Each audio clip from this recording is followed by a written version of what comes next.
It's hilarious. What's up, peeps? We're getting a good laugh here because we thought we were live, folks, and we have been talking behind the scenes for about We 4 or haven't 5 been live minutes. this whole time. We had a good little dialogue. Hey guys, I'm sorry that you guys missed it. The show's over now, but Yeah. hey, Yeah, we already went through the whole thing. We got through the whole topics and everything. Wow. James, look, man, I saw your comment over under 7-Eleven. Look, it wasn't our fault the first time. All right, it was not our fault the first time. We logged Or in the and it second was time. initializing circle of death. It was crazy. But What's hey, hilarious is that I'm like literally on here right now and it's still showing me that we're not live yet. are you serious? Oh, there we go. Well, we We got live comments, comments now. thankfully. There we go.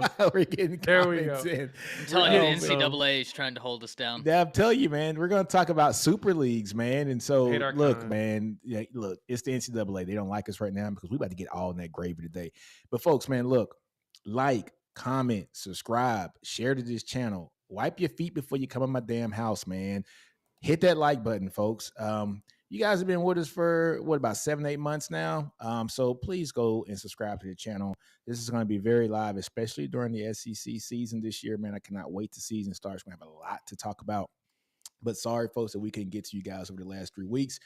Steven and Jay were doing their thing in Vegas, with their jobs, quote unquote, working. I saw Jay on Twitter in front of a bunch of screens. Looks like he was maybe throwing a few dollars at some games. Working or hard. something. He was working hard. Working hard and lost a lot of money. So yes, I did. Yeah. Definitely worked very hard. It was very terrible. Exactly. I was out of country for a couple weeks, Thailand and also the Philippines, doing Air Force stuff. I was working hard, folks. I promise you I was working hard and shopping a lot too as well. And Chris is always late. So we don't know when Chris is coming in, but he'll probably be around here about 7:20ish because that's how Chris rolls. And he won't be late because that's how Chris rolls. And Ty, he just holds it down all the time. You're going to catch Ty streaming every day of the week, everywhere, because he's that guy. Unfortunately, I am everywhere right now, yeah. Fellas, how's it going, man? What's going on? Happy to be back, guys. Happy for the family therapy session. It's been too long. Exactly, man. Exactly. So look, we got some good comments coming in right now. It's Larry Hillman, hey Nino, and everybody, what's going on? Steven. Oh, yeah, Steven. Here you go. Chat is not open. There we go, Steven. Yep, that's my dude. Texas baby from Nate. Derek Wisner. If you guys know who Derek Wisner is, that's Trey Wisner's uncle, if I'm not mistaken. Trey Wisner is the running back at Texas, and Derek's been a fan of pretty much all of our channels here for a while. And he's really good on the comments, man. And Trey's going to be a bad boy this year, man. He was starting to unleash himself on special teams last year. I'm not going to get into that Texas talk. It's going to piss off Jay a little bit, but we're going to talk about them Texas. Oh, you know, I don't hurt my feelings, man. I'm a football fan. Trey is Let's going go. to be a beast. No doubt about that. No doubt about Let's that. go, baby. You know I'm a football fan. I love it. Oh, man. But look here, man. Today, it's going to be about them super leagues, man. We're going to talk about the comments that just surfaced up today. We're going to talk about the super leagues and just what does that mean for college football. Let me share something on my screen here, folks. Let's take a look at. Ooh, get out of there. Bam. There's a comment here. It says that the current CST, which stands for what, guys? But the Super Team League or College Super Team outline. Yeah. It's going to create a system that would have up to 70 programs, all members of the 5 former major conferences, plus Notre Dame and new ACC member SMU as permanent members and encompass all 130 plus FBS universities.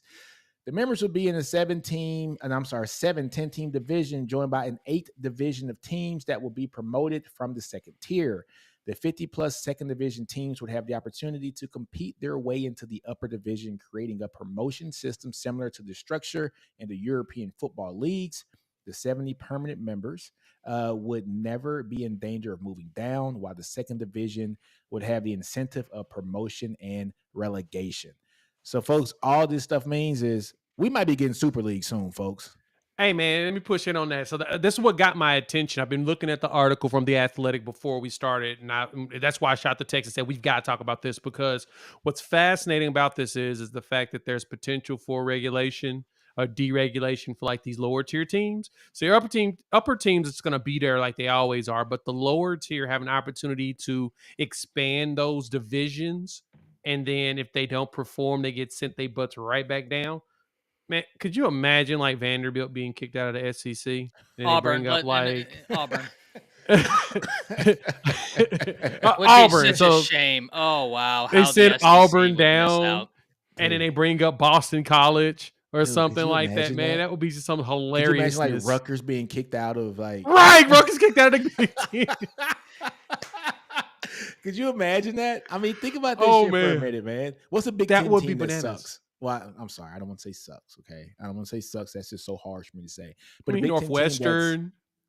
like, could you imagine like Northwestern being kicked out of the Big Ten? IU. I mean, Ooh, yeah. yeah, Iowa. he beat me to it. No, I was gonna say, like, yeah, Iowa always has a good defense, but like, can we kick them out simply because they're Because incapable of their scoring? offense. Yes, yeah. Sign me up for that. I mean- IU, great example there. Yeah, ACC. I mean- Look at some teams in the ACC, man. Ooh, You know what I poor mean? Like, ACC. Ooh. I mean, Take your ACC pick. would, dude. Ooh, there's a lot of teams in the ACC that wouldn't survive. That would get fully No. deregulated Like, in a sorry, heartbeat. Georgia Tech. You know what I'm saying? Like, sorry, Georgia Tech. Bye, You know? John Tech. We understand that you're really good at mathematics, but we're gonna kick you schmoob out Go of be a this. public Ivy and go compete Right. with MIT. Right. Go compete with MIT. We're gonna go ahead and send you about your way. But no, that's another one to consider. It's just fascinating that the idea is there. Now, is it gonna happen? Probably not. But I think within the next 5 to 10 years, something has to change around college football. It truly cannot be sustainable that it's going to be SEC and Big Ten basically running everything, with the other two conferences complaining nonstop. Yeah. Something has to change.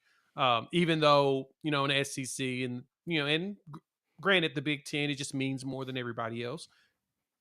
Something's got to change. So I'm curious to see what that looks like within the next 5 to 10 years. And I think this idea is a good one that's going to start sparking true conversation, because these are people that actually have money that can make this happen. Yeah. This isn't just us dreaming stuff out there and theory casting. This is like people with bread that can say, these are sports executives that saying, look, there's an avenue we can actually pull this off. And then players getting collectively bargained. Whew. So I guess my question is, this is why we need Chris on the show today, because he's a lawyer. If this happens for only football, how does the funding work when all this comes in? Because the funding for football at these big schools, the Bamas, the Texases, the Oklahomas, the Michigans, Ohio States, the football funding funds pretty much a majority of the shit that goes on at these schools, man. I can answer that. Buildings. Yeah. Go ahead. I can answer that one. That was easy. Now, when it comes to the buildings, unless it's like athletic facilities, of course, your buildings mainly come from donors that donate to the actual school itself, which is also a very fascinating conversation, because right now there's a battle internally at every single school between NIL and fundraising for the actual school I don't itself. know how much which of a battle it is because Ole Miss's AD straight up came out and said these kids don't give a darn about any of the facilities. We're putting all of our money towards NIL. Exactly. Very fair point. But that's the thing about it. Those people that work in the fundraising department to get donors to donate towards buildings and stuff for like academics wise, they're fighting in a lot of these bigger conferences because, like you said, they're throwing there's like, I'd rather the older generation are like, I want to see my team compete for a title. Some of the younger money makers are kind of a combination of both. I want to put my name on a building, but also I would like my football team or basketball team to be good. So it's a combination of those two. But to answer your question, how does that work for the others? It's very easy. You have to license those schools for them to play in the Super League. So, for example, as the revenue comes in order for Oklahoma or a Texas or Alabama to have a quote-unquote team in the Super League, you're going to have to license their logo and everything from the school into that Super League team, because Super League team is going to be separate. So that's a great way to get that money back into the schools to fund those sports that are, your Olympic sports that don't bring in revenue. Yeah. A whole license model. Somebody else mentioned, I think it was Chip Kelly that mentioned that a long time ago about how that makes sense, but that's probably the most genius way to do it. Just make them license it. Well, then those sports don't go away. And I think that the theme of this conversation, right, because this is the newest idea that has come about, but gentlemen, just 2 weeks ago or 3 weeks ago, the Big Ten and the SEC are openly kind of having conversations about completely pulling out of the NCAA. Yeah. Yep. Because we've gotten to a point where the NCAA can police Nothing. For instance, the NCAA tried to maintain that one-time transfer rule. A judge in West Virginia put in an injunction saying you can't police how many times they transfer. That violates antitrust. The NCAA laid down and said, okay, why? Because there's 5 active court cases, 4 of which coming on the docket in 2025, dismantling the NCAA's antitrust structure. The reason why I think this is so notable is the bottom line here is that it's no more NCAA. Now, what does that look like? One of the interesting things I saw in this was the notion that, like, yeah, we'll still do NIL, but it's not going to be as it is right now. We're going to do revenue sharing. And I know that there are some people that when you say that, they're like, oh, well, why would you do that? Because all the players will end up making more money, right? This is the thing that I loved whenever, like, we were talking about this the last time. This is what Saban said. Saban on Capitol Hill was like, we need to continue with NIL, but we need to do NIL as it was meant to be. If Gatorade wants to come and sponsor a kid, let Gatorade come and sponsor a kid. But why don't we do revenue sharing? That way everybody gets a piece of the pie. Everybody gets money. Because right now you have your Bryce Youngs or your Quinn Ewers making so much money, but there's a cat on that Alabama or Texas roster that's making crumbs as comparatively to some of these other guys. You still get to create value for yourself through NIL, but then you would also have the access through revenue sharing. And that I find really intriguing. I don't know how they would do it, but I'm really interested in like how they would structure the payments, how they would structure the relegation, all of that. It's going to be fun to see. It's going to be interesting, because if they do something like that, man, where, it's just sharing, right, of all the funds, right? So if that happens and there's revenue sharing going on, there's going to have to be something like a salary cap, right? But if there's a salary cap, all schools aren't created equal, right? So I don't want to say that South Carolina's not going to bring in the money that Bama's going to bring in, right? not. So But how does that we see that in the work? NFL Well, already. yeah. Dallas Well, right. Cowboys are the most valuable franchise in the world, yet somehow the Green Bay Packers, which are publicly owned, are still operating on a consistent basis, even though the outside revenues Look at the aren't Raiders. same. The Yeah. Raiders, the most cash poor team in the NFL, are still afloat easily, even though the brand is still strong. Yeah. They don't make no money because they were in, for Oakland for so long. Now they're in Las Vegas. So, but no, I think to your point, Nino, what you're kind of pointing out is, well, once you start collectively bargaining, it's going to be everybody's putting out. This is when socialism comes into play, ladies Yeah. and gentlemen. Yeah. Basically, everybody's going to share from the big pot of money that comes in, and then they divvy it up equally. And unfortunately, Ooh. there's nothing you can do as the big schools. You're not going to be able to negotiate getting a larger piece of that pie So if this you're is going into a bigger league, so combined all league. right, all right. So this is my thing when it comes to the big schools, right? Is a Texas, is a Bama, is a Tennessee, is a Michigan, is an Ohio State? Are they going to want to fund Wisconsin?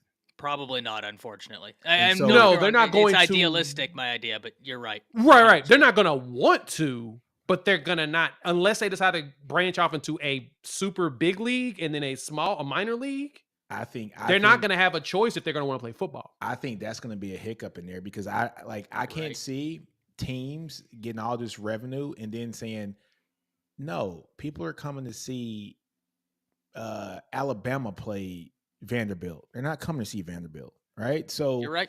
Yeah. so And it's I fair. am going to, if that happens and I put it in a big pot, is this going to be like the PBC with boxing where, Tank Davis gets 90% of the lion's share and whoever he fights gets 10%, right? No, it'll be like the NFL model. That's exactly what's going to set up for me. So, or if you can look at the NBA, like look at your small market teams, Oklahoma Cities, your Charlottes, your San Antonios, they still get the equal amount of the pie, even when they're in their down years, right? Because that's just your salary cap is based upon how much money is coming in as an organization, but not individual teams, just Yeah. organizationally, right? That's where your salary cap comes into play. If we're bringing in $1 billion this year, we divvy it up amount all these teams. You can spend no more than this amount for your players. That's where your caps come to play.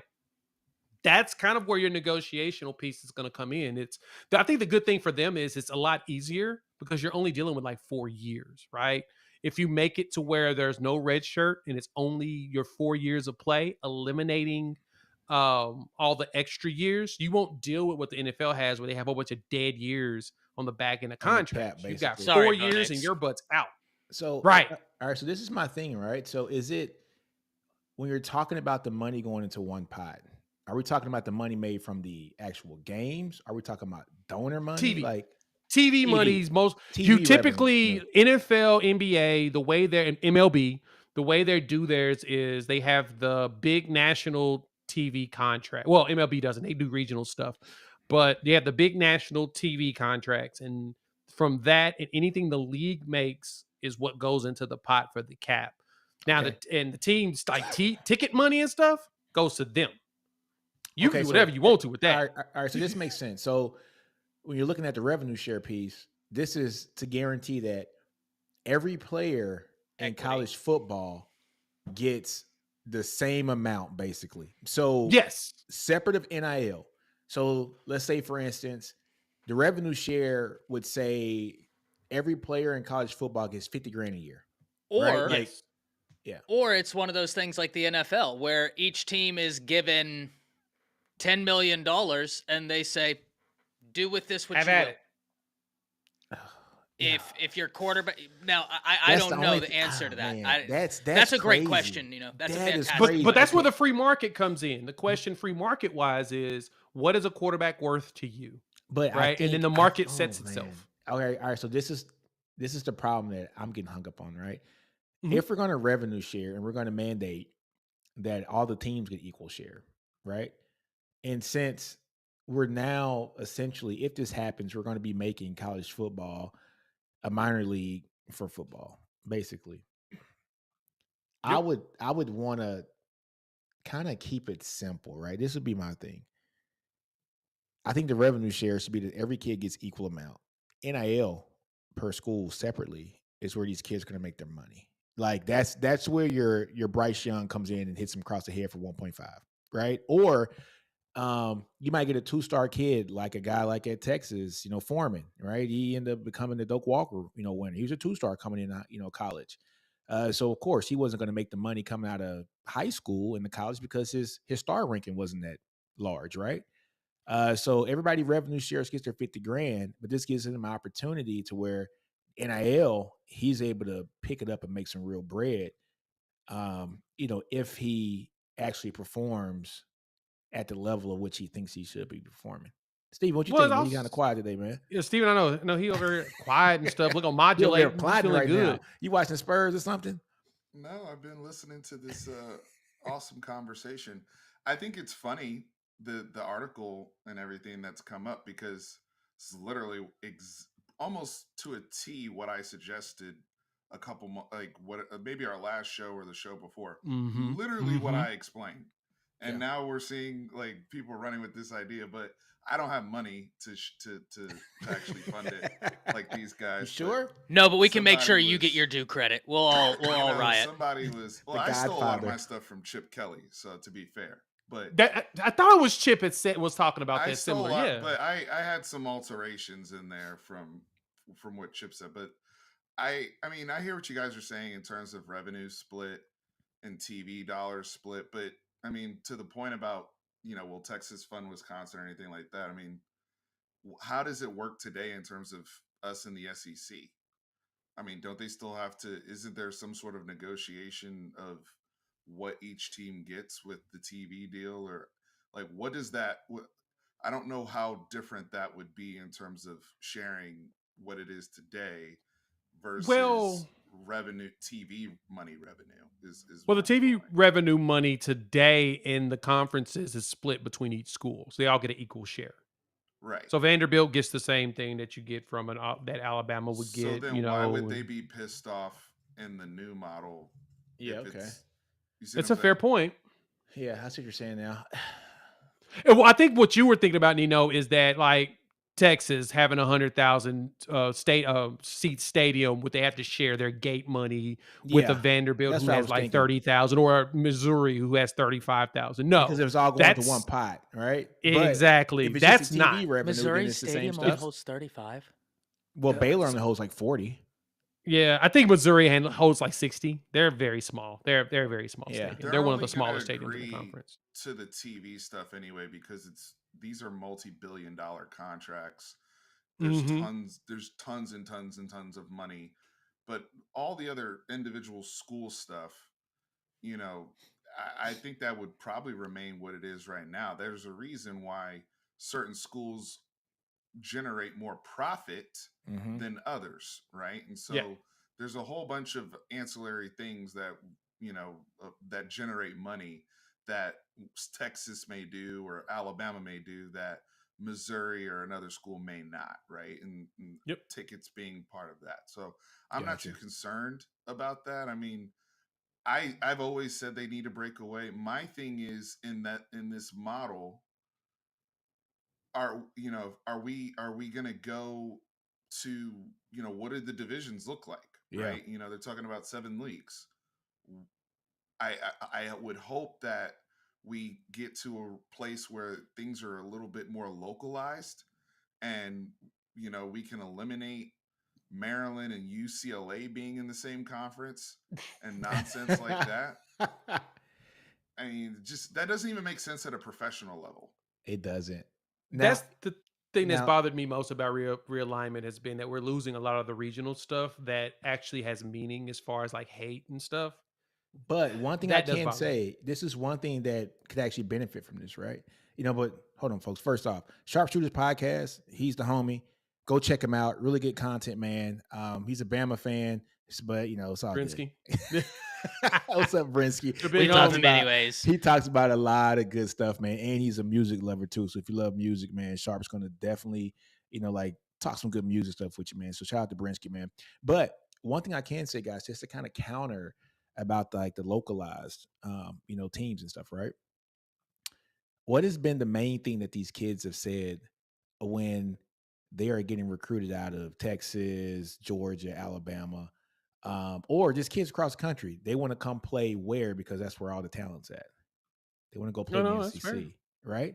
Yeah, yeah, So yeah. I guess one counter to that is if the teams weren't all localized and where you had only the SEC teams like the from Texas over to Florida, right, playing each other. If they did have people in different spots playing each other, then it could possibly spread the wealth of talent across the nation and not be so localized in the South. That's my only counter. I don't think it's right. I like having the teams together because I like seeing Texas and OU and Texas A&M play. I love seeing Auburn and Alabama play. I want to see Florida, Miami, Florida, Florida State play. I want to see those games. But I guess my only counter would be that, yes, if there was a conference and you had 7 leagues, and one of those leagues had, let's say, USC, Ohio State, Florida, um, Wisconsin, and Maryland. Guess, look, I know the travel is going to be stupid ridiculous for that, right? But if it's a semi-pro league now,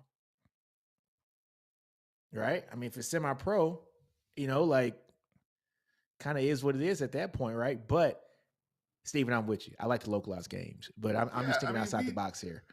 what do we? I mean, come on. I mean, and maybe this is my East Coast bias now talking, because Yeah. I grew up in DC. I'm like, football exists everywhere, right? And I understand that there's more centralized areas of this country that care more and generate more, and kids want to play in certain areas. But I grew up in a time where Miami and Florida State mattered, right? And some of these things freaking mattered.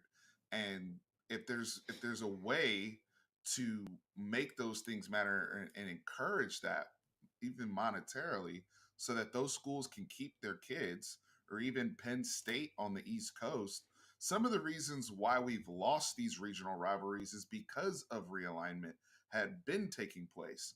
Maryland going to the Big Ten, for example, was terrible for all of their rivalries. And it's like there's a sense of apathy that's set into a program that's very, very big and has a lot of money. But they don't care about playing Iowa. They care about playing, Virginia, and the teams that are in the ACC and so forth. I mean, West Virginia and Pittsburgh used to be. Those are teams that should be together for Right. for for if we care about the sport. But if we're just here to make money and that's the only thing that matters, then let's roll with creating these conferences however it needs to be to Or make the most money. or maybe you keep those rivalries, and so now there's opportunity for Pitt and West Virginia to play now because they will be in the same league, but you would still have a little bit of regional overlap, from like region to region. Like the Cowboys go play the Patriots and the but that's kind of like your preseason, right? For college football, those first 3 or 4 games, you kind of go play other teams, but usually those teams are still local. So like for instance, Bama played South Florida. South Florida's not far from Bama, right? I mean, it's not that far. Texas plays UTSA, but you do get that one big game out, right? So Texas plays Alabama this year, but to be honest with you, that's still the South, right? And they're two big brands. It's different. But Texas goes to the big house and they play Michigan next year, right? And then you got where Bama played USC, right? And so you get those big matchups, but I can see those for like the first 4 games, right? Where you kind of go out of the league, out of the conference, almost like the NFL does, where Cowboys play Patriots or 49ers go and play the Jets, right? So it just happens, right? But I don't know, this very I interesting, just man. don't want a scenario where, because we're already headed here, Yeah. where you're asking college kids to travel That's more what I was than the about to say. You're asking them to travel more than the professional guys, and the professional guys don't have to go to class. Right. And And they're that's getting Are they paid that's much more. one. students? Yeah. That's one. And then you're also asking your fan base, which is comprised of a lot of students that are in That's true. school that build the pride. They can't afford the USC kids. I mean, as rich as a lot of them probably are, it's gonna be tough for them to make it to Maryland on a But consistent basis. And but Penn 9 times out of State, 10 though, I mean, honestly though, let's look at this. broke college kid road trip, and that was the best part about being a college kid. You could road trip up to. Yeah, I mean, being but in the, think about it in the Big 12, right? but it's Like like for but it's Texas, like you could Yeah, roll down that the was when street to McDoubles this were game. $1. that's what It's a lot harder to budget when that damn McChicken is $3 now, $4 now. That really throws a wrench in it. damn 5 guys is $25 a I person mean, now. you What can the make hell's the going on with argument 5 guys? that the average fan has already been priced out of an Yeah, insane exactly. experience just in Exactly. the regular season period. You're probably right. Every Oh, they every are. every game that I've been to for Texas away, whether it was Texas at Maryland or Texas at West Virginia or Texas at Bama, you know what I'm saying? Look who rose in the equation right now. Oh my God! Look at this guy, late as usual, but always on time. Our brother from another, Chris with a mother freaking K. Look, man, I just got off of work, man. We know it's all I good, saw bro. Steven was on here. I knew Nick was up to his usual. Excuse me. I saw Steven on here. I saw Nick up to his usual foolishness. Texas So I is always better can't than leave OU. Ty You see over that? there to deal with that trash, You see that? and I Texas is- can't leave Jay by himself. So I just had to be here, just as Debo. I got to be Debo on here right now. So yeah. Yeah, man. But just talk with like Steven was saying, the average fan has been priced out of college football. Well, just out of sports, period. Just sports, period. You got to have some bread now to go travel to games. When I traveled to go see games, man, I didn't see any college students damn near in any one of the games I went to. Texas versus West Virginia, cheap tickets, no college students. For one thing, it's to travel, of course, but Texas versus Maryland and DC. That's a haul, but kids come out there. Texas versus Bama, you would think more college kids would have been there. No, Yeah. those tickets were outrageous. $300-400 a ticket. So the average fan has been priced out, but most of those kids go to the home games, right? So if you got 12 games, you got 6 at home. Kids are going to show out and show loud, and the folks with money, should travel and fly out and get rental cars to just drive. Let make a road trip of it. Yeah, that's gonna be the tough part. I mean, you basically priced out all of your fans at that point, right? Unless you're a high end donor or you just rich with a lot of bread. Like the best part is the college fans being able to participate, and they not able to do that anymore if you make it that way. So the way it's going, it's getting to that point now. Now, luckily, like with OU Texas being in just the South. Yeah. And just basically extend to Arkansas, Louisiana, all drivable places. You can do that, but you still miss out on, some things, going up the street, going towards Kansas State, making a ride to Iowa State. But having the way the Big Ten is set up with 2014, why are they still called the Big Ten? Let's just talk about that part. Can we discuss why? I mean, I understand they're basically the quote unquote big conference, but why are they still the Big Ten? Can we take the 10 off of it? Let's get rid All of it. those teams, and they still don't match up to the new E SEC. Big What two was four, it? baby. Their, Big 2-4, their baby. conference is the Legends League and the I forgot. the other one. What is Bro, the but legends in the? Oh man, I forgot. But yeah, it sucks. But Like, it's great for them, but genuinely, and I'm not even trying to send a shot. The new SEC with Texas and Oklahoma, like, I mean, come on, man. That Yeah. league is so Well, that's going to be so much fun for all of us, right? Like, what a it's- move by the SEC. Yeah, I've man, always SEC loved did the it. thing, but look here though, man. I'm gonna counter that too. All right, so let's look at the Big Ten. All right. Well, first off, let's look at the SEC. You got Bama, you got Georgia, you got Oklahoma, you got Texas, you got LSU, you got LSU. Damn, LSU. Florida. You got Florida. Tennessee. Huh? Tennessee. You got Tennessee. Who else? Ole Miss. We don't have to say anything about A&M. I'm good with leaving them off. A&M. I mean, I'm certainly these good are with leaving Auburn massive off. fan bases. No, No, yeah, you're right. You're right. yeah, I'm you know, just so sending. you got A&M. They're a fan base. Ole Miss is huge. I mean, they're starting to grow. You know, like Ole Miss is starting to get it. Auburn's huge. Auburn. So that's 10 teams, right? That's 10 out of the 16 right there, right? Okay, I think those are the heavy hitters. Those are the heavy hitters, right? Those are the heavy hitter fan base organizations. Now, Big Ten, Michigan, Ohio State, right? USC. Yeah, USC, Oregon. Oregon, Washington's. You know, we can say Yeah, what we want great, to about great Washington. additions right there. I'm trying to Penn think. State. Huh? Penn State, Nebraska. Big fan base, no matter how they've done. True. Huge fan base. So that's 7. Who else? Man, Man, No, it starts to drop. it does start to drop pretty quick too. Well, if we include A&M, you got to include Michigan State. Well, I'm actually fine with Michigan State That's because, fine. like, Yeah. they've got a great basketball presence, right, in terms of athletic. why y'all laughing like that? No, nigga? Chris's reaction. That's Chris, man. Come That's on. Chris. Like, what are we doing? Get to the Illinois, the Northwesterns, the Indianas, the Marylands, the Rutgers. You're Rutgers. You're right. Yeah. I mean, that's a significant piece of that Do we conference. put UCLA in there? I think I said UCLA. I'm fine with I mean, UCLA in there. Yeah. Well, no. USC, So I didn't put it in there. So UCLA. that's 9 teams right there. You're right, man. They got 24 teams right now. Is it 24? Something crazy. How many So, is like, it, Jay? I'm gonna pull it. I Right think now. it's 20 right 20. now.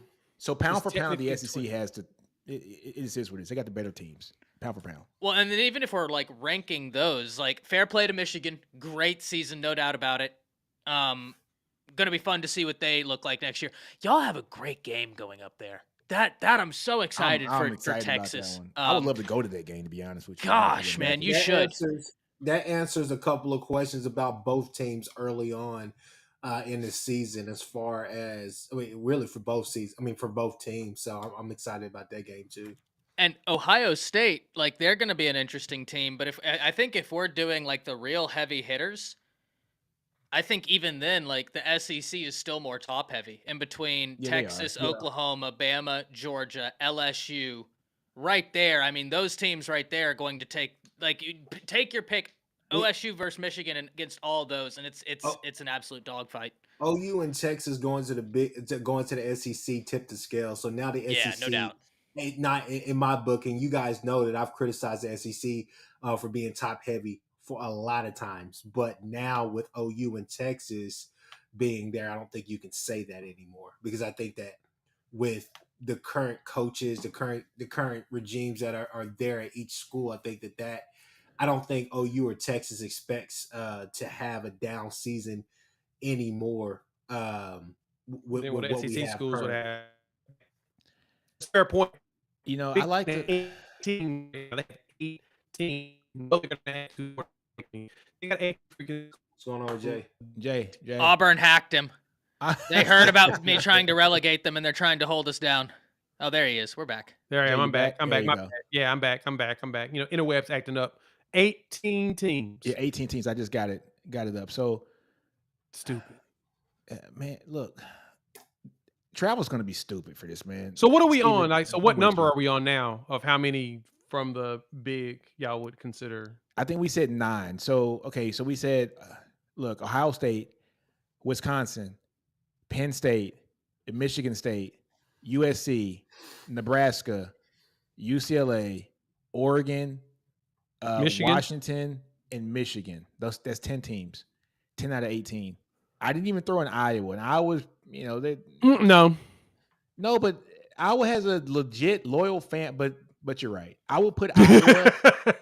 I would put Iowa in the same conversation as, you know, And you're South talking about the Carolina heavy hitters, right? or a Mizzou, honestly. Yeah, they're not. You're talking about yeah, that's true. That's true. You're talking Heavy about hitter. their heavy hitters, right? They're like the second tier. Yeah.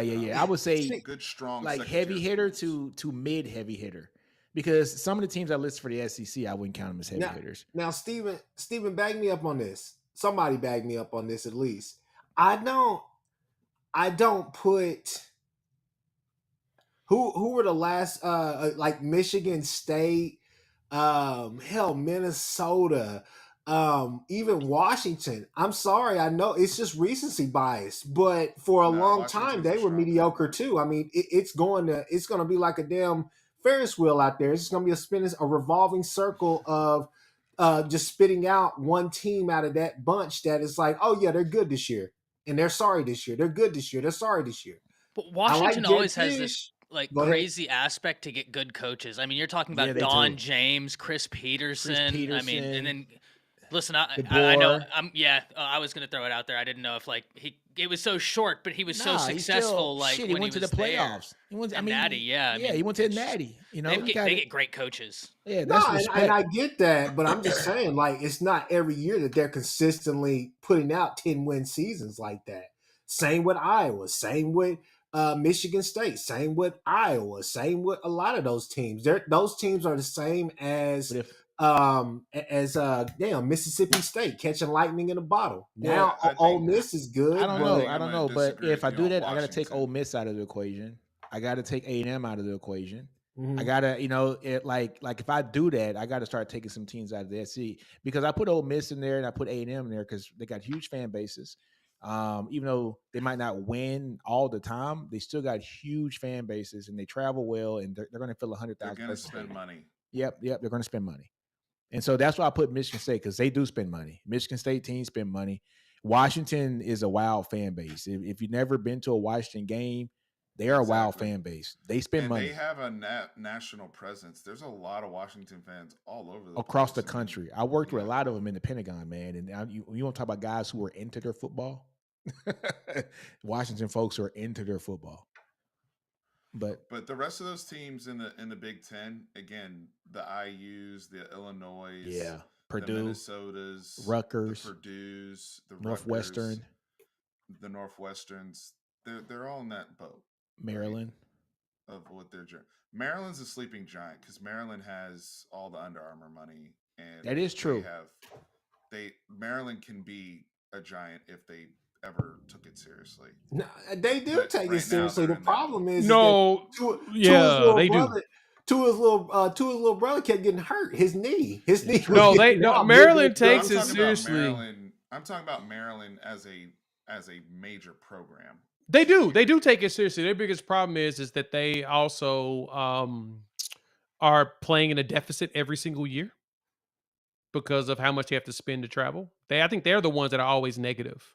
And their biggest donor is the dude that owns Under Armour. Like, so you should have money. I saw you out there, Coach Smook, with Roll Tide Willie. I saw it. Crazy part, though, man, is they could be the Oregon of the East. With all the absolutely could be the Oregon of the East. And they're in the most fertile, one of the most fertile recruiting grounds. But they get smoked by Penn State because Joe Pa owned that area for so long, and then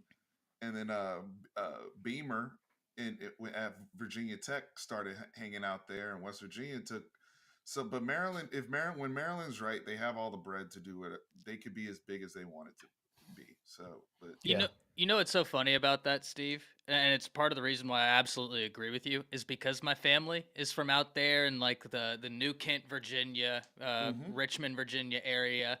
And I know like you might not see a bunch of 5 stars coming from Virginia or even Maryland. I mean Maryland, they put out the top ranked Talent. prospects. Like they got a lot in Maryland. Pound for pound, they're one of the best in the nation. Yeah, if I it's go ridiculous through actually. Yeah. 06, 07 Florida Gators and just took the Maryland players off, that Yeah, you got a and point, put man. them where they're supposed to be, and then I take Stephon Diggs and Trayvon Diggs and tell them, hey, y'all Stay are home. staying here in PG County and Montgomery County. Yep. Yeah, great Like- point. Well, I mean, even then, you got Chris Braswell, you got Shane Lee, you got, I mean, right there, those are 2 NFL caliber players. Chris Braswell is going to be a 2nd round guy. Yeah, I easy. mean, I've even heard some smoke about first, which is, but great point, man. Maryland is interesting because they have so much talent there, and the East Coast, and then. Steve, you can speak on this. Washington, D.C., people think they got some wild players in the District of Columbia. Now, let me tell you what. Yes. Caleb Williams. Yes. Caleb Williams. Yeah. Look, guys, for those who don't know, the CAC conference, the Catholic League conference there in Washington, D.C., Stupid. in the DMV area between Gonzaga, Good Counsel, DeMatha, St. John's, yeah. Bishop McNamara. These are people that have produced NFL, NBA talent over the last 30, 40 years. Some of the biggest names you can think of have come from those. They are all in one league.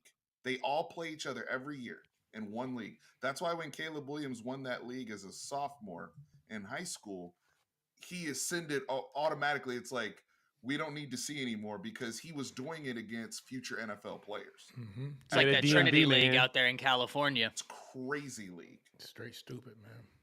Dumb. Even, just to bring it back, man, basketball in 2006, Texas gets a guy from that Maryland area by the name of Kevin Durant. A lot of people were wondering, how come he didn't go to Georgetown or somewhere in the area, or even go up to like New York and go to Syracuse or go to look. What if Yeah, I told there's a you lot of him and talent in the Michael area, dude. Beasley were not only they were from the same freaking block, Yeah. right? Yeah. And then Taiwan Lawson, because we're all the same age. Taiwan Lawson, who ends up becoming the national championship point guard at North Carolina. Yep. Lawson, man. Yeah. Like So many of them. that's all from one like zip No, code. that DMV area is crazy. It's stupid sick, dude. It's stupid sick. They Yeah. put some hoopers out. Whoa. They put some ballers. I mean, it's just crazy. It's crazy. It is. But Pooh, they what you leave. doing in South Korea? It's crazy. I know. What's up, Pooh? You Is the it- military? I love his profile Isn't picture. Oak Hill out there in Virginia? Oak Hill's in Virginia, Yes. Virginia, but Oak It's Hill's in a like south, Mount right? Wilson. Okay, so it's not in the DMV area though. It's not technically No. DMV, No, but it's- it's No, it's full not of DMV. players. They got a lot of. So it might as well be, yeah. Let's be real. It's the DMV All Star team. Hey, Like- wasn't like St. John Zeus Bosco. from there? Jay, wasn't Zeus from there? Trent Williams? Yeah. No. Zeus talking about Come on. It was not Orlando Brown. Orlando Brown. Yeah, he was from that DC area, wasn't he? I think he is from the DC. He Is is from Baltimore. DC? He's Is from he Baltimore. Yeah, Yeah, Orlando Brown Jr. is Hey, Baltimore. Baltimore is not a part of the DMV. Yeah, it's not part of DMV. Yeah, Baltimore. because if it Maryland. was, Does if not it was, include Baltimore. yeah, but It wouldn't be fair. well, but this is the crazy part to back up Steve's original point about Maryland is if you did include Baltimore, you got St. Francis out at Baltimore, Ooh, and right. they Yeah. pump out talent.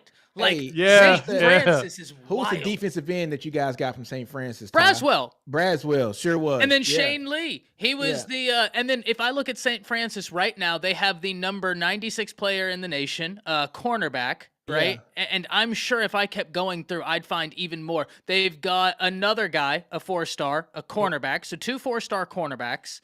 Let me keep going down. I mean, already Hold on. You know what though? Wasn't the running back from Michigan? So he was there too as well. Remember, he I think transferred up so. there. Because he's from either Virginia or West Virginia. He transferred up to St. Francis and All in played. that. So Blake Shoot, Corum. Blake Angel Corum. Reese came from St. Francis. Yeah. Did Dude. Yep, she? Angel Reese sure did. Yes. Yes, Angel Reese is from Angel Baltimore. Reese was Yes, at she Southern. sure I'm not. did. I'm not From super Maryland. versed in basketball. That's Yes. wild. No, that's pretty crazy. sure More. Blake Just Corum that's came how there, much too. talent is out there, dude. It's Yeah. absurd. But that's a little bit different because St. Stupid. Francis kind of recruits their folks, man. They go kind of Yeah, like East but Coast her and her wide, right? cousin, her and her cousin, who was a lottery pick to the New Orleans Pelicans last year, won a national championship. Jordan Hawkins. Yep. They are all from that area. They're both Yeah. Baltimore kids. Man. Yeah. That's- Hey, so Blake Corum is from Marshall, Virginia, but I remember seeing a special on him. He went to St. Francis for a senior year. Virginia's got crazy running backs. That's the one thing Yeah. I will say. Like Yes. Travion Henderson, like they got crazy. I'll never forget Travion Henderson's high school highlights, and he was playing on this a field that, I mean, granted, we've gotten used to this Southern high school football, right? We go to Plano East Stadium, and it's a $63 million stadium. They're Yeah. playing on like a dusty field, and it was so funny because Travion Henderson had a cloud of dust behind him, and he was just gone. God, he was talented. Yeah, I mean, Oh, my and goodness. that area we produce a variety. It's really athletes, and it's athletes whether it's at a freakish defensive end, freakish Yeah, running it's true. backs. Just they're freaks. Whereas an area like Georgia is Yeah. so rich in the big guys, in the Yeah. big quarterbacks, in power, and that area of the country is fascinating to me because they produce that in mass like nobody else does. Yeah. And per capita, I would say right now. Hey, And it's Ty. fascinating, how these things play out regionally. Yeah. Hey, Ty. Who was the defensive lineman for Bama that came from Woodbridge, Virginia? He was first round pick. It wasn't I no wanna boy from the say- Jets, is it? Wasn't I Quentin want to Williams, say was it's it? Quinnen Williams. Yeah, he came from Woodbridge, man. Shit. let me No, look he's this. from Birmingham. So he's from it was Birmingham. someone who played. Oh man, he was a first round pick too a few years ago. South Carolina's last two top 5 players or top 5-star recruits were both DMV kids, and Yeah. they both came from the Catholic League, and then they took another kid from PG. So I guess Steven, if we had this super league model, do you think that would help entice players in that region to stay in that area? I would hope, man. 'Cause That's one thing I've always wanted to just see it. Yeah. Great Just to point. see it. What if all these dudes just said we'll pick a school But And just load up at one spot, right, man. instead of being mercenaries at other places like Percy Harvin. Those schools got to mercenaries in get good Florida. again. That's the problem. But that's the problem though, Chris, is No, why did I think Texas and OU go to the SEC? To 'Cause play. they Kids straight up say competition. they want to play in the SEC. And kids want to play in the SEC, Yeah. right? yeah, It was and a a lot of Sean those kids Hand, you know? too want to Yeah, leave Hand. Yeah, home. yeah. A lot of them got to get out of home too, especially like the Baltimore kids. I mean, Yeah. you hear the stories. A lot of them will say, "I can't go back home." Yeah. Yeah, So, no, I give mean, you- and that's all true. But if we now, I guess at our ages now, Nick especially, we probably be considered old heads, right? But basically, what I'm trying to say is that back when we were teenagers, back when we were growing up on this game, we had those storylines. We had those strong storylines. You already knew. Kid was athletic, can play quarterback position. He's from Virginia. Where is he wanting to go? He's wanting to go to Virginia Tech. He's wanting to go Vate, follow in the That's where I footsteps was of a going. Mike Vick. He wants to play for Beamer. You got Virginia was decent, was good, but kids want to go there. I talk with one of my friends all the time. One of my friends I hoop with at my JUCO. He's from he's from Ohio. He's from Toledo. And he talks about all the time about like his cousins and everybody else that's up there from Detroit all the way to Ohio. He was like, hey, kids from like the hood, they want to go to Michigan State. They want to stay in East Lansing. They want to go to Michigan State. Where I'm from, he's like, everybody is cool with Toledo and everything else, Ohio, all the rest of that. Ohio State is the school, obviously. But he said Yeah. everybody want to go to Michigan State because it's cool to go to Michigan State. But Yeah. he said people go to Michigan just because they fall in love with the little vibe there, maybe a little money, different things like that. So it's like, you know, those kids hear the stories. Those kids want to play for those schools and stuff. But in my opinion, those schools just aren't good enough now. But they Vatech can be hasn't good been to get good the in how talent. long? Huh? They got to get the talent though. So that's where I thought that Mel Tucker was going to kind of catapult Michigan State when he had the good season. You know, built it off the transfer portal. I was Yeah, like, okay, same. this is when you can recruit, and we're going to see if you're going to develop the talent. But even after that great season, his recruiting class still wasn't, you know, the best, right? And they just came off of what, a 10-win season, 11-win season. You Yeah. know, so Chris, you hit it though in terms of Virginia Tech. mhm, That one period. So there's two periods they of were time right booming, around the boy. same They were where they booming. hit it, right? So Virginia Tech at that point with during the Vic years, remember Kevin Jones. I don't know if anybody remembers Kevin Jones, the running back. Yep. He was the number Yep. one player in his class, I believe, in regardless of position. And he signed with Virginia Tech. And that was Michael Vick's sophomore year. He had Kevin Jones and Lee Suggs in the Yeah. backfield, and they were Mhm. throwing to Andre Davis and all those guys. I remember they went to the Natty Vick's freshman year against Florida State. They had DMV talent on that team. Yeah. Mhm. Vic today is not going to Virginia Tech. Vic is No. probably going south, Yeah. right? He's going He's probably south or going he's to Bama. going, you know, Midwest. One of the two. No, I mean, Right. and then you got to think about like the And then West Virginia for a short period of time kept people Oh, home. yeah. Yeah. Pat. Ooh, that's true. West Pat Virginia, White. Pat White. Yeah, Pat Pat White. White, Steve Slayton, and they Slayton. kept Noel Devine. They kept Noel Devine in the area. Yeah. Yeah. And Yeah, if you yeah. go all the way to, you know, the spin cycle himself, one of the greatest highlight tapes of all time. Tavon He came Austin. out of Tavon Oh, Awesome man. came out of Dunbar in Baltimore, Yeah. and What about you know, what about like but and just since correct me then if those I'm teams wrong. have fallen off. They No, I have, was gonna man. say They don't correct me if hold I'm them wrong, the but same like way. when you think Vatech, you think D'Angelo Hall. Didn't they have the Fuller brothers? They Yes. did. Yeah, Yeah, they Yes, because did. like you're talking about DBs, different kid. I mean, they yeah.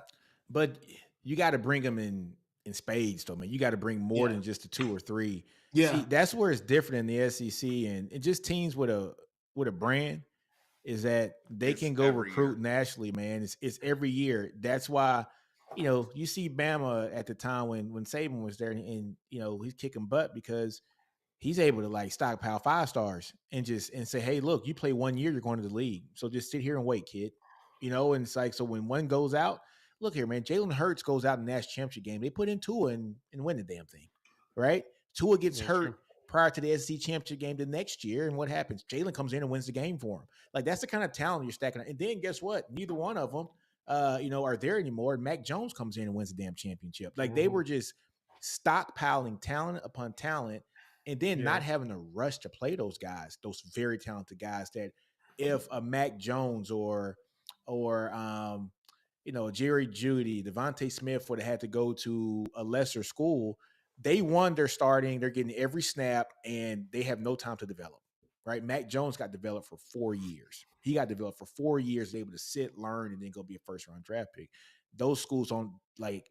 There's no way that they can do it because they don't have the talent to where they can let that guy sit. All right. So look at Arch Manning and Jackson Arnold. All right. Jackson Arnold got a chance Great to sit points. for a year. He's a 5-star guy. If he doesn't go to Oklahoma, if he goes to Oklahoma State, he's starting. Right. Like last Yeah, year, he he started started day at- one. He started Yeah. day one. Arch Manning, if he's not behind Quinn Ewers for 2 years, he's starting somewhere his sophomore year. Right. He's not starting his sophomore year. He's going to have 2 years of getting seasoned. Those schools like West Virginia, they don't have that. They don't Luxury. have that opportunity to let those guys sit. They got to play them right away.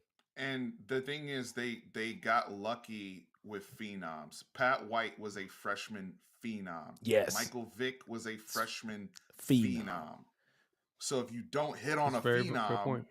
then yeah, it can attract a lot of stuff. The only other thing I wanted to say though, because the region conversation is really, really fun. Yeah. If you even think about the Tidewater region, as we go down from Southern Virginia through the Carolinas, right? Ooh. In kind of on that basis of Georgia, between South Carolina and Georgia, that Augusta area. it gets crazy there too It's because just talent, man. Clemson, like Spurrier, when Spurrier went to South Carolina at the beginning of the 2010s, he was starting to take over, bro. He was If you racking up remember his talent, bro. He was classes. always one quarterback away. Ty knows I've said He we've just talked couldn't about get the Steve Spurrier. quarterback. One He was quarterback racking up away. talent. You could never get it right. Who was Yeah. the last It quarterback wasn't he his had? fault. Hell, his best quarterback. I think he is exercised some of his personal demons, and I'm not going to talk about that. But I'm just going to say he was one quarterback away from doing the damn thing. Because I'm gonna be real with y'all, Steve Spurrier was robbed because of all the defenses that he had. He had good enough defenses to go and win the SEC. Never had the Those quarterback. kids are still in the league. Yeah, never had the quarterback. Just think about the running backs he had too with Lattimore. I Yeah. mean, he had talent too. Lattimore He really did. potentially could have been a Brother, Hall of Famer if he would have never Jadeveon gotten it. Clowney, Yeah, Dick Melvin Clowney, Ingram, dude. Stephon Gilmore. yeah. These people are still in the NFL. yeah, dude's still getting checks, right? You just couldn't that air. But then our boy, the Southern preacher himself, takes over at Clemson, and he started sweeping up that area. Killing. But then he started tapping into Georgia too, Yeah. and builds up Clemson. Because Clemson's right there on the border too. It's right there on Yes. the border. All right, so you can tap the talent, and But you can go Spurrier promise. was locking he it was down locking it. first. Yes, yes. Before Dabo Yeah, he was. popped up. He was But doing his Dabo thing, man. took Georgia too, because Georgia got quarterbacks. Yes. Yeah. He got Isn't that Trevor. what- And he they got he a lot of good Deshaun. quarterbacks. Where did Tosh Juju Boyd Lewis come coming from? out of Carrollton right now. Yeah. Oh man. What Hey was man, Kelly you can say what you Bryant want to about from? Dabo. Hey man, he can recruit, dude. South Yeah, Carolina. Dabo recruit. What is Kelly why Bryant is was South Georgia Carolina. Such a hotbed? Is it because they're baseball rich and those kids are pretty much cross trained from when they grow? I have It no just idea. looks It seems all like that. right. Yeah. Georgia quarterbacks. Yeah, Yeah, They're Matthew so- Stafford. especially the last 20 years. It's crazy. Stafford, Jake Fromm. They really Stafford's project some Texas. Don't absurd. put him in Oh there. no, He's a I'm bum. sorry. He's a bum. I'm sorry. He's a Yeah, bum. he's Texas. But You Fromm, had Trevor Fromm, you had Lawrence, Justin Fields, Trevor Justin Lawrence, Fields. Deshaun Watson. All those dudes are Georgia boys. You know what I'm saying? Like talent. All And now, of them. like I said, Juju Lewis, he reclassified. Juju Lewis reclassified, and he's a top 15 player in the nation. You know how dumb that is to reclassify and be a top 15, to be a top 50 player in the nation after reclassifying is stupid. Is that the kid that's committed to USC. USC And right now? Bama's doing everything they can to flip him. Georgia's doing a lot to flip him. I mean, there are schools hot on the trail of this kid because he's ridiculous. He's so good. Hey, Dude, can what's we- up? Go ahead. James? I got a question real quick. I got a side question real quick. Just Yeah. a little side mission for everybody. It literally just simple answers from everybody. Is Lincoln Riley slowly but surely slapping all his haters in the face with this recruiting class that he's building thus far? We need to see, but here's what I will say. Have y'all done a dive into this defensive staff Lincoln Riley's put together? I have looked at a lot. Yeah, Matt he's Entz- actually put together legitimate Matt Entz, defensive head coach coaches. of North Dakota State, is now their linebacker coach. Coach Henderson, coached at the Los Angeles Rams, was just working with Von Miller and Aaron Donald. Aaron Donald shows up to USC's massive weekend, points at Coach Henney and says, "That guy took my game to another level." Justice Terry commits. Elijah Griffin is really looking. Two Georgia boys. One of them flipped from Georgia to USC, Yeah, and I then saw they that got couple weeks ago, right? yeah, and then Elijah Griffin loved his visit as well. I don't know if y'all saw it, Matai Tagoai. Yeah. I'm so sorry if the kid that just committed there, that 6'4" linebacker. Y'all Yeah. go watch his film. Stupid. Oh, it's It's stupid. so much fun. He's so good. He started off his high school career as a cornerback. Then his sophomore year moved to safety, and then once he hit 6'4", 195, they moved him to linebacker, and now they fluctuate in between inside linebacker, edge rusher, but they actually still put him back there to guard the pass. He's just like the kid Jay I told you to watch, and I don't know if you ever did. Noah Carter, Oh, no, Yes, Clark yes, came Arizona. yes, to yes, Alabama. yes. Yeah, That's a kid from Arizona, right? where he's an edge rusher who's He's a freak. returning punts, returning kicks, doing one-handed catches. He's a like- freak. I did. He's a freak. But, he This kid was- but does he Yeah, finish though? That's been a problem. Well, for see, that's the Riley. thing. This Matai So- Tagoai finishes. He takes heads. yeah. No. So what Chris is asking is about Riley and his class and how it goes. Now the other thing I to don't know about remember. that. Yeah, that's fair. Now that's true. the thing to remember here, and this is the reason why I had to turn slowly to this question. This literally is his MO. He does this every year. but he question didn't have the coaching is- staff to back it up. Well, that is the difference here is that rumor has it that one of the recruits said that Riley really wasn't around. It was all the defensive staff that's doing the job. That was Justice Now- Terry. That was Justice Terry. Yeah, it was just a Terry. Now, granted, that was also a thing that turned a lot of recruits off, is that Riley wouldn't come around or be that's a good visible one. or be That's a around too. So, yeah, it's cool to say that this defensive staff is doing their thing and Riley's not meddling with it. But that's also been a turnoff to some of the parents and the players that he's not really he's not trying to be somewhat involved. But So Riley's basically. I'll say this. Yeah. I'll say this on that. I'll Go wrap ahead. up on this. I will judge him in August. If there's no flips by then I will give him props. But traditionally, everybody who is somebody flips by August. Well, Well, and don't- here's go ahead. I wouldn't judge by August. I wait till December. Just wait till that first signing. day. You gotta. No, Yeah, I first normally signing. would, but usually most of his flips happen by August. Yeah. So that's when you typically see, oh, okay, the class is changing. Well, here's what I will You say. guys True. would know. It's true. Here's what I will say. Justice Terry just scheduled his Alabama visit, and that's not alone. Like he's still scheduling. He's going back to visits. Georgia too. He's going back everywhere. to Georgia. If they can hold on to Justice Terry after flipping him from Georgia, that will be highly impressive. Very. Now, okay, folks, we all understand this is NIL era, right? To me, a lot of these flips, it's about securing the bag. You know what I'm saying? You know, it's you're right. I hate to say it like that, but it is. But if Lincoln is building a no kidding good staff, what he needs to do, just like you said, Jay, he's got to be more visible around those parents. He has to not just seem like a glorified OC. Yep. Right. You have to be a head That's good coach. point. You know, you can't be a glorified OC. You can't be a guy that I'm only going to do it my side of the ball, and I'm going to let the defensive guys handle what they You got to be a do. CEO. You That's, got to be you a know, CEO. Even though, you know, look, you guys know I talk a lot of stuff about OU, but BV is a defensive guy, but you see his fingerprints on the offense as well. You see, you know, bringing in, you know, the right guys to be OC, you know, Levy leaving to go to Mississippi State, you know, so he actually promotes from within, gets his guys in that he wants, but he is going to be present. And just from the pictures and some of the interviews that you hear, he is present, you know, a lot like Sark is present. on Yeah, both that's what I'm sides saying. of I've the seen ball. that with Sark as well. You That's see the it, one you thing know, that's different Saban in was the same way. regimes. Kirby, Yep. Kirby's a defensive guy, but you see he is involved in the Oh, trench we work know of he's getting involved. guys. especially high profile players. If there's a high profile player on there, they're all showing up and shaking hands and they're calling the player, Yeah, kissing saying babies. hi and all of Yeah, that. Exactly. Hey, Ty knows. I've said this a long time. Georgia didn't start winning championships until Kirby stopped messing with the quarterbacks. Because, jeez, Yeah.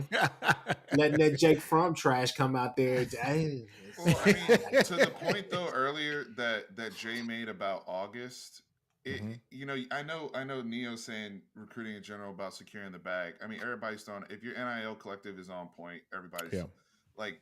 To me, that's a net neutral, if you will. It's Right. still relationships. Are you genuine and not just checking the box remaining in contact, but you genuinely care? Steve Sarkisian doesn't have to walk into a kid's living room and talk about X's and O's if he's a defensive end. But what he can talk about is, hey, dude, I got connections to get you to the league. I got connections to get you to be developed properly. I care about you. What do you want? How can I hold you accountable to get you to where you want to be? Right? That I don't need to be an offensive or defensive end coach to have those conversations and to form a real relationship with somebody. Yeah. Lincoln Riley, to Jay's thing, here's where it was a lose-lose. It's like, okay, if you're not present, then I claim that as negligence. And if you are present, then what's your message? Either way, it's bad. Right? So That's a great point. now You gotta it's like, be. all right, Look, you gotta if be I'm present. in the room, am Yeah. I making genuine connections? Yes. Period. You got to be present more than just a cookout and more than just, hey, it's bowl season now, so now we're going to travel around on the jet, going to house. Like, you got it. Because to be honest with you, that's how, in my earnest opinion, I think that's how what's the running back that you guys had from Texas, Ty? He was basically y'all started last year. What's his name? Jace. Yes. Chase McKellen. I mean, obviously, I mean, you're not going to turn down a home visit from, guys from Nick Saban, but I mean, and a lot of people were blaming that on Boulware, but at the same time, you sit there and look at Riley and you say, hey, you can't lose a kid like that. And then you go and have the season that you did, especially in the running game with, Kennedy. I think, wasn't that the year that Kennedy Brooks set out? Yep. Sermon transferred, and then we were basically with TJ Pleasure and the other freshman. I mean, it was. Yep. Yeah, it was. And Marcus Major. It was a struggle. It was a struggle. It was definitely a struggle. You don't lose kids like that. Yeah, so the crazy part is, man, it's about, like you said, it's about managing relationships when it comes to these kids. Like, it's not about going in and talking X's and O's, just like Steven said, but it's how do you use those numbers in your iPhone to match them up with the players? I'm gonna talk about Texas because I know Texas, but Sark was the OC with Dan Quinn, right? So he knows Dan Quinn very well, right? So look who is kind of mentoring Colin Simmons right now.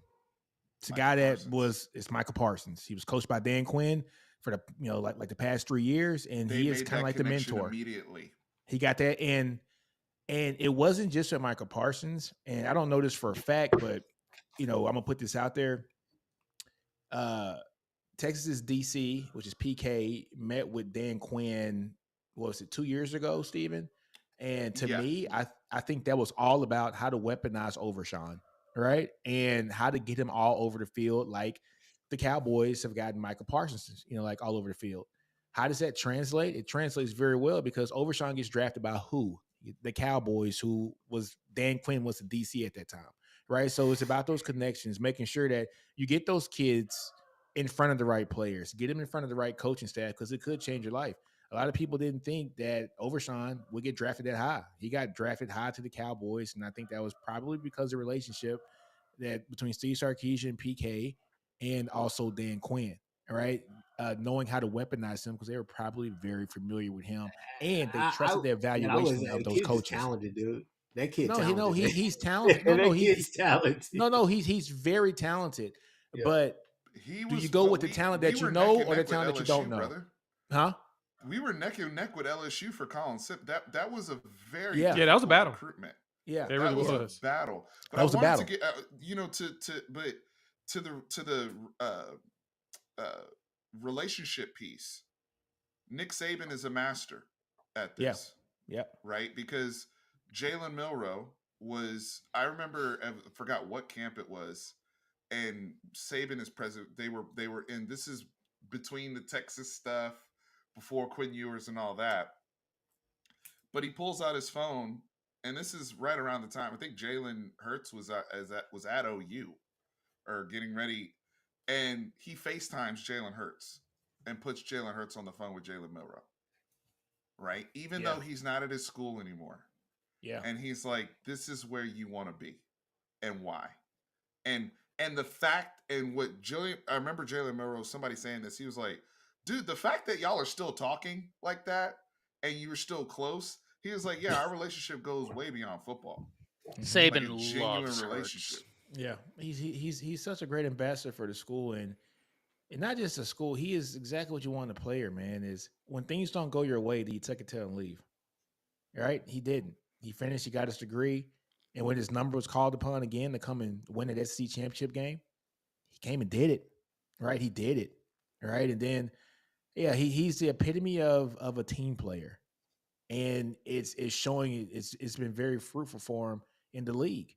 He goes to a great situation by 2 programs. Yes, yeah, rightfully so. And it's so funny because whenever he was transferring, the original destination for Hurts wasn't, as far as I remember the story, Maryland was going to be somewhere like that. And Nick Saban looked at him and said, "Hey, man. Who's putting out the best quarterbacks right now?" And Jalen Hurts said, well, Oklahoma and Lincoln Riley. He says, well, then we're going to get you to Oklahoma and Lincoln Riley. Yeah. Like, that's where if you want to go there, that's where we're going to get you. And it all worked out. I mean, Jalen is just, I was talking about this the other day, and then I'm unfortunately have to. Bama, as a Bama fan, we've been very lucky. Like, speaking of the talent of the quarterbacks they've had, that's one thing.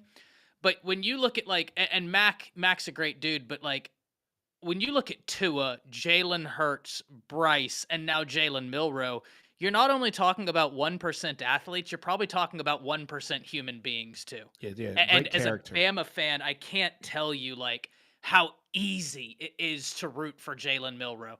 I mean, when Saban leaves, for him to know, hey, this could go one way or the other. Like this could get real ugly real fast.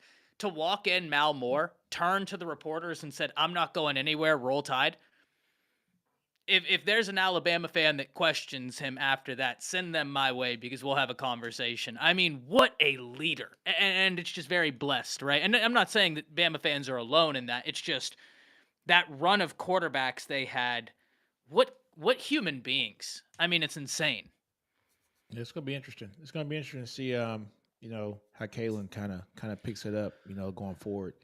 He's Excited. had some. Look, man, he has some really good ones, though, man. He's had Those relationships Penix. too in the Yeah. transfer portal era matter more than ever. Oh yes, More We've than learned ever. that. Yes. We've learned that from Steve Sarkisian on the Texas side. How many guys we were their second choice, and then a year later or 2 years later, Great point. we were able to, because the relationship was never broken. And Sark Sark's says a it all the great time. relationship builder. Yeah, Hey. Sark's like, I don't burn bridges. No, he doesn't. Hey, No. look at Worthy. Texas was not Exactly. his second choice, but Sark was his Sark second was his choice. second choice. And so that's when you get those relationships in there, man, and you're able to, hey, things ain't going right. Come on down. All right, Ty, see you, brother. Later, guys. I'll see y'all next week. Yeah, man. And so that's when you forge those bonds, man. And he ends up getting Worthy, and and then Worthy's Worthy, right?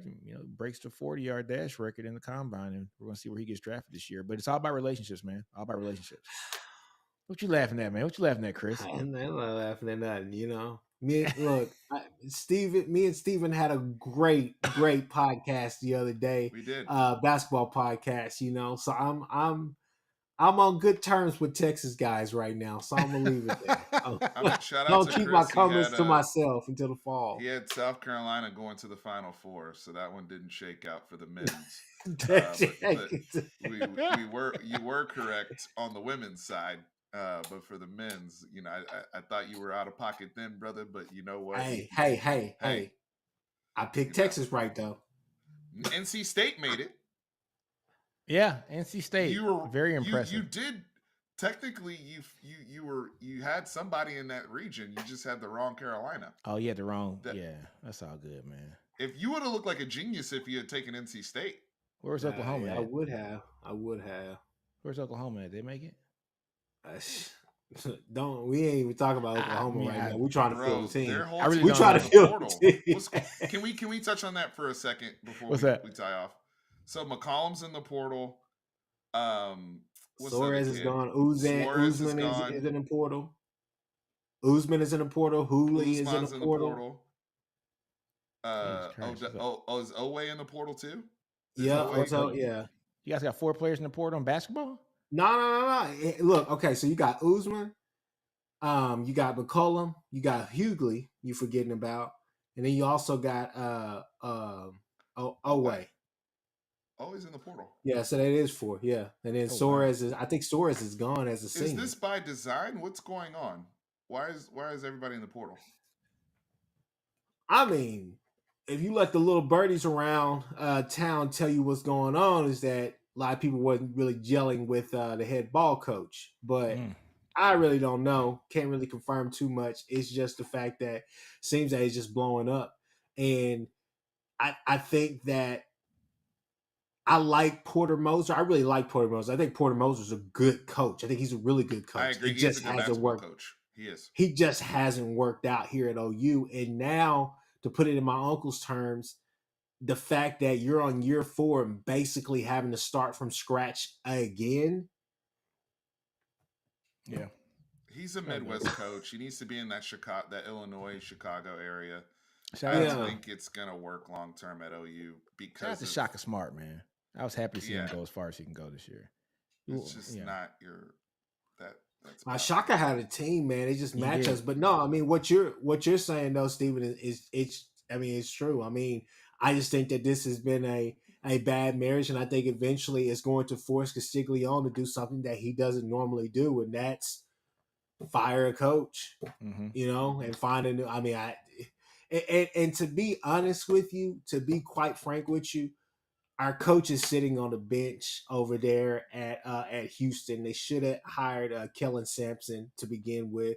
I know that it would have been his first time, but I think that he's ready for that job. And I also think that his connections to Houston alone could change this program, could help this program get back to kind of some of that national notoriety that they've had here in spurts. But it's just, I think that's the guy that I would want to see be in a job. But I mean, I'm gonna give Porter one more chance. Obviously, he got some one more chance, but it's tough, man. It's definitely tough because he's in year 4, having to basically start over again. again One for thing the I will say fourth about time. OU, one thing I will say about OU with their coaches, they are not afraid to go out and get a guy who has never been a head coach. You guys Yeah. did it with Stoops, Lincoln Riley, now BV. It's getting ahead of the curve as far as coaching talent. A lot of NFL teams won't even do it, right? I look at my Yeah. Cowboys, and I see my Cowboys. They We never kind of do it. like, huh? They never do it. They'll never They put nope. somebody be a first time head They coach. never do it. They just retread old names, right? But you see a guy like Sean McVay come out and be young and do great things, and a Shanahan and the guy down in Miami, like those are innovative guys that do outstanding things. But Jerry Jones is so against being innovative, and he wants to Yeah. retread common names that he's used to. Oklahoma is, I will give you guys the credit. You guys ain't afraid to step it on that ledge and go get somebody who you might think is an up and comer or who might not have the experience but has the knack to do what you want him to do in the conference. And you see, well, I mean, she had experience because she was at Drake, but you see the basically the benefits that came from the hire of the women's head coach. Mhm. And OU's women basketball was all but dead for a while, and now look Yep. at it, Yeah. back to back Big 12 conference champions, going pretty far in the tournament as well, the NCAA tournament. So I mean, you're looking at the revitalization of that program, but this men's program right now, I'm not going to say that it's down in the dumps. You're not down in the dumps when you get 20 wins. It doesn't matter how the season went. You got 20 wins. I'll give Porter that. And the I mean, Big this 12 was The too. Big 12's tough, man. It's a gauntlet. and Big 12's tough. Yeah, I mean, the Big 12's tough, but just I mean, it's just one of those things where you get those guys, your key guys, Yeah. are transferring. If you lose Jalen Moore, I mean, it's all but. I mean, you might as well go ahead and write this season off as a tax write-off because it's not going to be anything else. I'm just being honest with you. I don't know. I'm being brutally honest. I do want to touch on Texas real quick before we bounce from a basketball perspective, because we were in that boat last year and it was really frustrating because I felt like it ended up costing us Ron Holland coming into Texas and having that prep talent to go along with the veterans, because guys thought they were NBA ready and all this type of stuff and ended up learning the truth and coming back to school. So you can get guys back out of the portal. We had some guys in there too that ended up reworking itself back. But Chris, I told you we were a Jekyll Hyde basketball team. I'm not mad now that I've had some time to breathe. I'm really not mad. Like, I'm glad that we won the game we were supposed to win. Yeah. Right. We were supposed to win our first round game. RT got that done. Hey, we had a chance to beat Tennessee right there, right? Right down there. to. We played horrible and still we played really bad basketball, man. We turned the basketball over. 18 turnovers, right? Yeah, just Rick Barnes, baby. We could not inbound the basketball for whatever reason. So it was bad, but I told you that was Texas hoops. But there's a new day coming because Trey Johnson last night in the McDonald's All-American game bet the best prep score. When I say prep, I'm talking about high school level. Prep score coming to Texas since Kevin Durant was on campus. Let me ask you this question. And I'm excited. Is Hunter gone? I'm sorry. My fault. No, what did you say? You said is Hunter gone? Yeah. As of right now, he has not made a decision on anything. He can come back. Yeah, he coming back. Is Dylan Mitchell going anywhere, or is he staying? Same. He hadn't made a same decision yet boat. either. I told you I know who is he's your coming best back. NBA He should come prospect. back. He needs to come back, but he's your best NBA prospect. Daisu is he gone? He's gone. He's gone, right? He had no eligibility, right? That He's out. hurts. Cunningham, Dylan. Cunningham's coming DeSue- back, isn't he? No. He's Oh, it's he's April out of- Fool's. That's April Fool's. Yeah, That's he's right. out That's of April Fool's eligibility. yesterday. He did. That's right. That's right. Yeah, so Cunningham, Dylan DeSue, Max Abesness, IT Yeah. Horton, those guys are out of eligibility. Y'all that's basically true. started from scratch too, bro. And then no, not really. Chris Johnson hit the portal, who's our freshman last year. But Uh-huh. we have a bigger prep class coming in. We have Nick Cody coming in, Okay. Trey John. Like we have some real actual prep talent coming Hey, in. Dude, we could use Chendall Hollis Weaver's this going to be year. a leader on this. Hey, do team. you want to hear a hot take on him? Who? On Weaver? You want to hear a hot take? I got a hot take. And OU fans are going to eat me up about this, but I'm going to say this right here. I think Kendall Weaver could be a 16 to 18 point scorer next year. I think that if he He's gonna have to develop takes his the jump proper, shot. if he takes the steps this summer, you can get a jump shot in the summer. If he works You on can. this mid-range game, especially with how active he is and how he can play both ends of the floor He's a dog. at that pace, there's no reason why he couldn't average 15 to 18 points a game. Hey, Weaver's I'm being real. I with you. love Weaver's heart, man. Dude, if Competes. you had a team, 12, 15 people with that effort every play, you don't Yeah. even need to have the most talented team. You're going to out hustle so many teams. I love his game, and he's Like I probably my said, favorite hey, guy on the team. My hot take, I think that I'm gonna lower it because I think 18 is a lofty goal.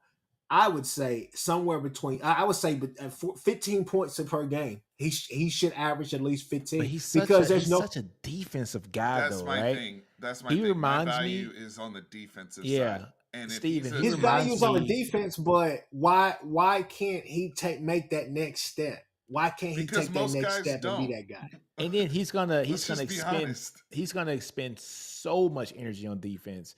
He reminds me of a guy like a Royale Ivy that was a defensive juggernaut and specialized guy when he was at Texas, and he carved out a nice little niche in the NBA for a while. He's Just got to off be a defense. 3-and-D guy if he's going to be out there on the court next year. He Yeah. can't just That's be true. that. What's his invaluable. 3-point percentage, man? I didn't get a chance It to was see. really poor this year. Was and it? It was. it's- He wasn't looking for a shot. Well, he didn't shoot it. He didn't shoot with confidence, and he has an inconsistent. He has inconsistent mechanics. It can improve. The thing with Weaver, his percentage at UTA wasn't bad, but when he got to Texas, he didn't shoot the three well, and then eventually he stopped taking the threes and would put the ball on the floor and go to the cup.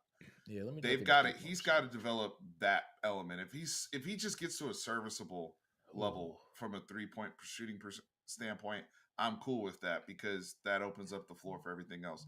Trey Johnson's going to be your scorer anyway. That's Dude, going to he be the was- guy that's going to come in and take Abe Smith's look. Hell no. Hell no. He was 24. Because He was Terry 23.7% from 3-point this year. No, Chris. 40 the year before. But Terry 23. is gonna go out there and get a bunch of kids from the portal. He is too dependent on his veteran guys. I haven't seen him really put that much stock into any young guys. He will give you the green light He's though. only been the coach for a year and a half. Number one, and we did build out for the portal team we had that Chris Beard put together. That was built for that year. That prep class that Terry had with AJ Johnson and Ron Holland, they were going to build around Ron Holland.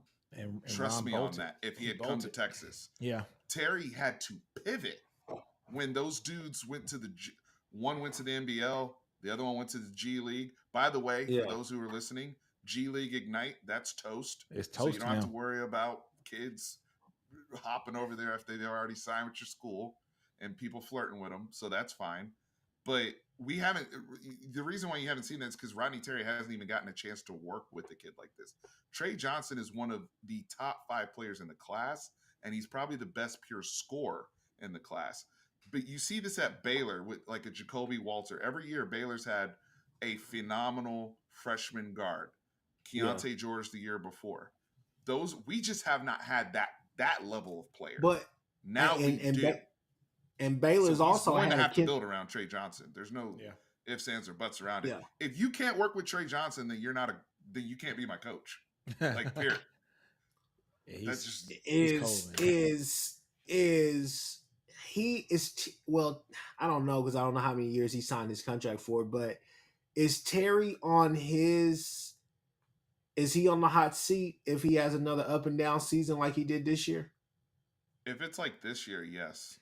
But his roster, the problem he had last year, again, was the guys that jumped to the NBA that were not supposed to. And he had no team for like 2 months. It's true. It was like Brock Cunningham and the walk-ons. Get Max was like found money at the end. It was Max was found money at the end. At the end, man. It was he was dealt a bad hand with both his top recruits leaving. It's crazy. You know, they have a base now to start from. Yeah.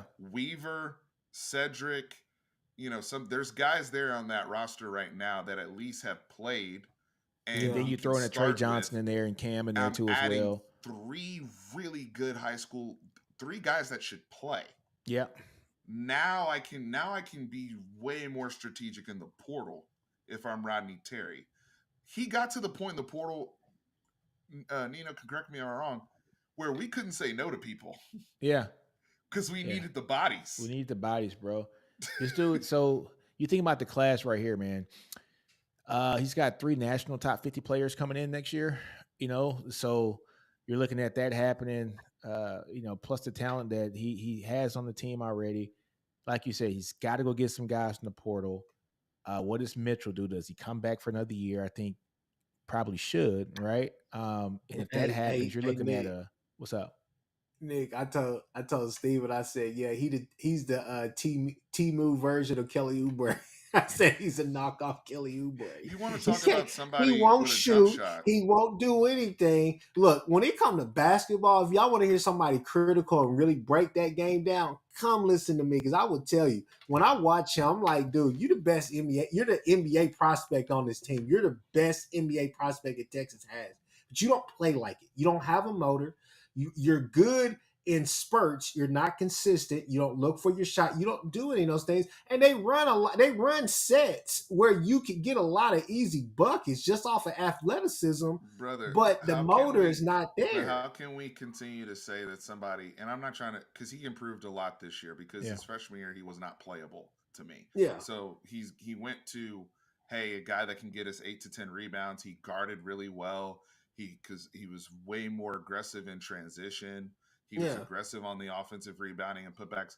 But you're not an NBA player to me if I pass you the ball 10 feet away from the basket and you can't do anything.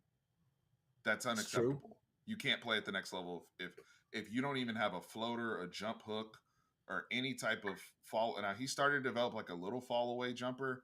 That needs to be something where you just automatically go to it if you're that type of player. Yeah. Like there's no excuse.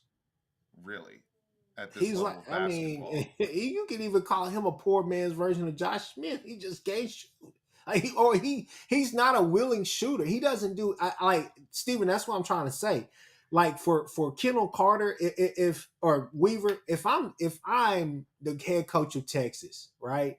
And God forbid, I know y'all don't want that, but if I'm the head coach of Texas basketball team, I'm telling you now, you're on my you're one of my coaches, and me and you are in the meeting. Me, you, and Nick are in the meeting. I'm telling you right now, Kendall Weaver ain't touching the damn court if he can't be a 3-and-D guy. And I mean, he's got to be shooting somewhere between 36 and 40% from the 3-point line. I expect that. Mitchell might as well transfer because he's not. I'm not Kansas. I'm not running some offense that's going to make him obsolete. I'm running stuff through him. I'm running sets for him. I'm giving him opportunities. If I give him the ball 10 times a game, I need him to score at least 8. I'm just being honest, man. I'm with you. These brothers know their deficiencies. We can do that. I know we gotta go, but you know what I'm saying? I gotta go too. But one thing I will say, we gotta stop putting and on these kids to where they're supposed to come to school, and then after 1 year you're supposed to go to the league. Sometimes it takes other players a little bit longer to develop That's than it true. would, There's you know. nothing So wrong with maybe that. his third year is this year, right? You know, just so we'll see. We'll see. We are in a very microwave, you know, atmosphere now where Look at you the want to Final put a kid in Four. there for 1 year and say go to the league and be done. And it is what it is. But hopefully next year it'll be better. But it's been an hour and a half. So it's Yeah, let's 8:40. go ahead and go. All right, man. Appreciate it. I'll see y'all next week.